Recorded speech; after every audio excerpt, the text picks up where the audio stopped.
Hello and welcome to this video on taxation and government spending. R, G and T. But we're not talking about gin and tonic here, we're talking about G for government spending and T for taxation. These are often controversial issues within an economy. Why should I work if all my money goes on taxes? But at the same time I think it's very important that the government provide public services. Do any of you pay tax?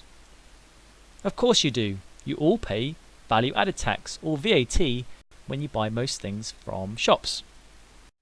So in this video we're going to look at what is meant by taxation, what is meant by government spending, and the impact these things can have on businesses. So taxation and government spending decisions are made by these people. And this chart here shows us recent examples of the government finances. The yellow on the left hand side shows you how much they receive in tax.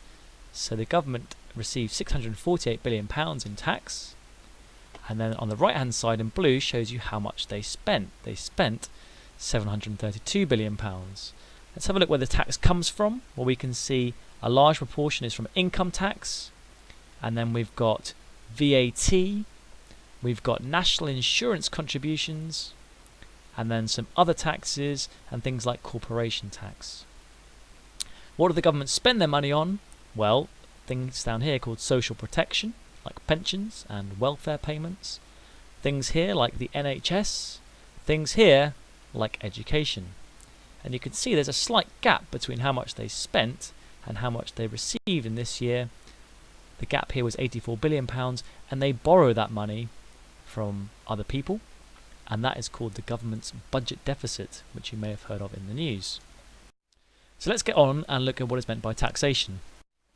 So taxation is the process of imposing charges on businesses and individuals by the government. Let's take that definition down.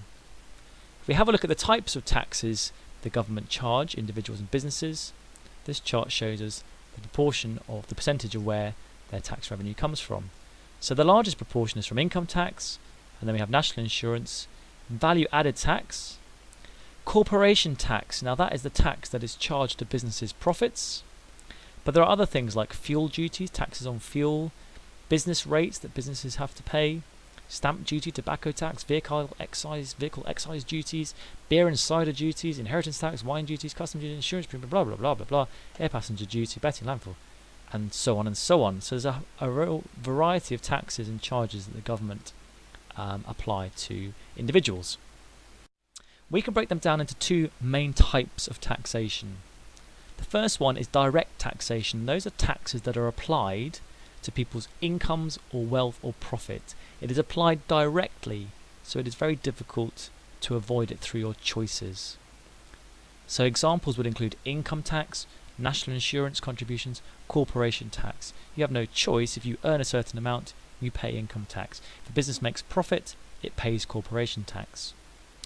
The other type of taxes are indirect taxes, and those are applied when you spend money on a particular good or service. So you can pay less perhaps by not buying that particular product or service. There is an element of choice involved. And some examples would be VAT or taxes on fuel and alcohol. If you don't buy any fuel, you avoid paying this tax, so it's kind of indirectly applied. Okay, let's take those down and then move on. So what might be the effect on business of taxation? Well, really it depends on the type of tax. A cut in income tax may give consumers more disposable income, and so they might spend more, seeing an increase in revenue and profit. However, if income tax is raised, this may discourage spending, and the opposite may occur. A cut in corporation tax may increase the firm's profits, which may enable them to make more investments in their own business. Changes to VAT will affect the prices to consumers, and also sometimes the costs to a business. Now let's go on and look at what is meant by government spending. Government spending is the expenditure by the government supplying goods and service to achieve economic and political objectives. And there are three main areas of spending that a government do. The first one is transfer payments, and these are welfare payments made to benefit recipients such as the state pension or the job seekers allowance. So it's money transferred to people who then go and spend it in the economy. The second category of spending is what's known as current spending, and that's spending on goods and services that the government provide, such as education and health, and you may be able to think of some other ones as well. And the last type of spending is on capital spending, improving the infrastructure of the country, such as roads, hospital buildings, motorways, and prisons. If we have a look at what the governments typically spend their money on, we can see most of it is on social protection, mainly transfer payments, but then we have health, education, defence, the armed services, and so on, public order and safety like the police and the courts, debts on their existing debts that the government owe, it's quite interesting, housing, social services, transport, and other categories as well.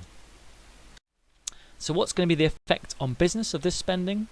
Well, spending on infrastructure, road repairs, will help generate employment if you're the business that is providing or doing the repairs, but also maybe just improve the general infrastructure, making business easier for people, for businesses that use those roads maybe to transport goods.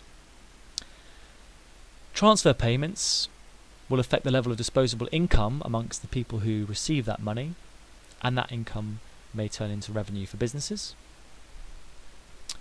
Pay rates to public sector workers will affect the level of disposable income amongst recipients, for example teachers and nurses. And budgets allocated to public sector organisations, for example the NHS or the schools, if the school has a higher budget and is now buying the latest whizzy computers, then that might affect demand if you're a business that supplies those products.